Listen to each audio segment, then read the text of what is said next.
দুই নম্বর প্রশ্ন বলছে, আসসালামু আলাইকুম শেখ। ওয়ালাইকুম সালাম রহমতুল্লাহ। হাঁটু খোলা থাকলে সালামের জবাব দিতে পারি কি, বা সালাম দিতে পারি? হ্যাঁ, অবশ্যই পারে। সালাম দেওয়ার জন্য শরীরে কাপড় থাকতে হবে জরুরি না। চোখের আড়ে আছে, নির্জনে আছে, বিবস্ত্র প্রয়োজন হতে পারে কাপড় বদলাবার সময়। এমনি এমনি যখন তখন উলঙ্গ হয়ে থাকবে, এটা তো আর সভ্য মানুষের কাজ নাই, পশু উলঙ্গ হয়ে থাকে।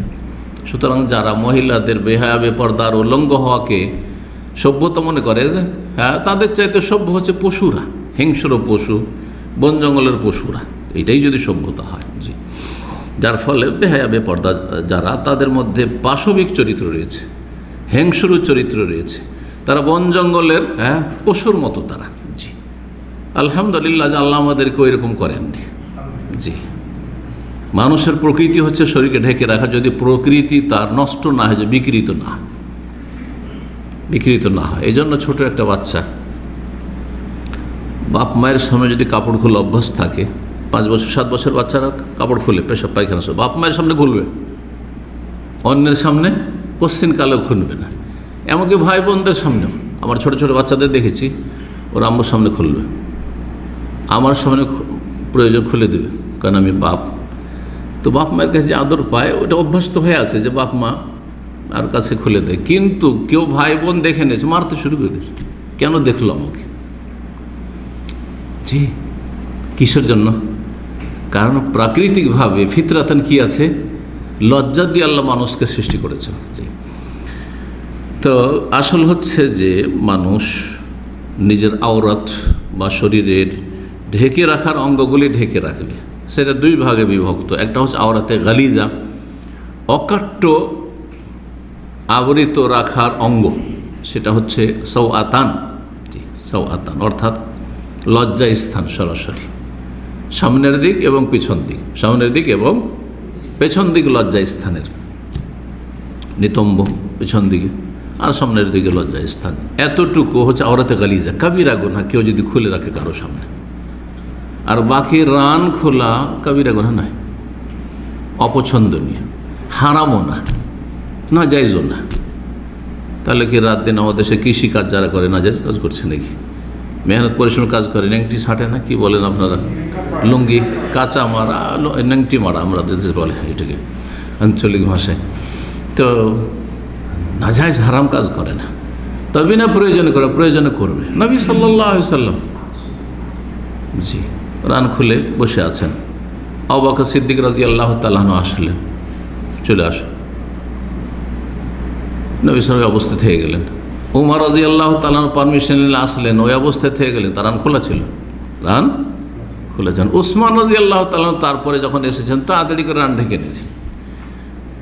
তখন নবীর পরিবার জিজ্ঞেস করলেন, ইয়া রাসূলুল্লাহ, এখন আপনার সামনে আবু বকর আসলেন, খোলা রাখলেন আপনি রান, ওমর আসলেন, খোলা রাখলেন, উসমান আসতে কেন আপনি ঢেকে নিন চট করে? যদি ঢাকাটাই জরুরি হয় তাহলে যে কোনো মানুষের সামনে ঢেকে নিতে হবে, জি। স্ত্রীর সামনে ঠিক আছে, স্বামীর সামনে ঠিক আছে, কিন্তু কথা হচ্ছে যে কোনো মানুষের সামনে ঢেকে নিতে হবে। তাহলে কিন্তু আপনি এরকমটা কেন করলেন? বললেন যে ওসমানকে দেখে ফেরেশতাও লজ্জা পায়। ওসমান যদি এত লজ্জাশীল যে ফেরেশতাও লজ্জা পায়। ওসমান রাদিয়াল্লাহু আনহু যদি দেখে যে আমার একটু রান খোলা আছে, হাঁটুর উপরে একটু কাপড় আছে, ওখান থেকে টান দিব, আসবেই না, ঢুকবেই না লজ্জাতে, জি। তো প্রয়োজনে মানুষ রান খুলে থাকতে পারে, আর আপনি সালাম দিবেন, অবশ্যই সালাম দিবেন। একটি কথা শুরুতে বলেছি যে সালাম দেওয়ার জন্য, নেওয়ার জন্য শরীরে কাপড় থাকা শর্ত নয়। যেমন গোসলের জন্য শরীরে কাপড় থাকা শর্ত নাকি? না কাপড় খুলে রেখে গোসল করা যাবে? যাবে, ব্যাস লোকের নজরে না আসলে, আপনি একাই বাথরুমে আছেন আর কাপড় খুলে রেখে যে গোসল করছেন, জায়েজ। বুখারীতে একটা অধ্যায় আছে এবং 2টো ঘটনা নিয়েছেন, আইয়ুব আলাইহিস সালামের ঘটনা আর মুসা আলাইহিস সালামের ঘটনা, সৌবিয়া হাজারো। উত্তম হচ্ছে শরীর কাপড় ঢাকা, কিন্তু জায়েজ আছে। তাহলে গোসলের মতো হচ্ছে উজু, গোসলের মতো হচ্ছে কি?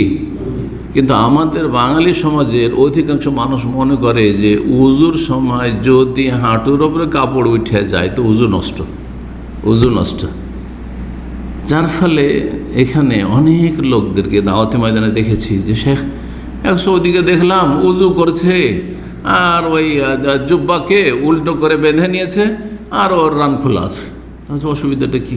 ও ভাবছে যে উজুই তো হবে না ওর, আর উজু হলে তো নামাজ হবে না, ফতুয়া দিয়ে বসে থাকলো যে এই সৌদিতে নামাজ হয়, উজু করে রান খুলে, তো উজু হলো না সুতরাং নামাজও হয় না, যার ফলে ফতুয়া লাগিয়ে দিল কি যে নামাজ টামাজ হয় না।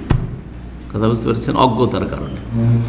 তো যাই হোক, সালামের ক্ষেত্রেও এইরকমই পর্দার আড়ালে আছে একটা লোক, বুঝতে পারছেন যে এখানে আছে, রুমের ভিতরে আছে, আর সে কাপড় খুলে আছে, সালাম আলাইকুম আলাইকুম সালাম, বা ও ভিতর থেকে বলছে আছি আমি, থামো বের হচ্ছি, সালাম আলাইকুম, সালাম দিতে পারবে না?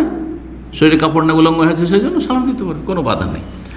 এক কথাই এই জন্য সংক্ষেপে প্রথম বলেছি যে সালাম দেওয়া নেওয়ার জন্য শরীর ঢেকে রাখার এমন কোনো শর্ত নেই। শরীর ঢেকে রাখতে হবে, ঢাকার অঙ্গগুলি হ্যাঁ অন্য লোকের সামনে, অন্য লোকের সামনে, স্বামী স্ত্রী ছাড়া যে কোনো লোক। কতটা সেক্ষেত্রে বললাম যে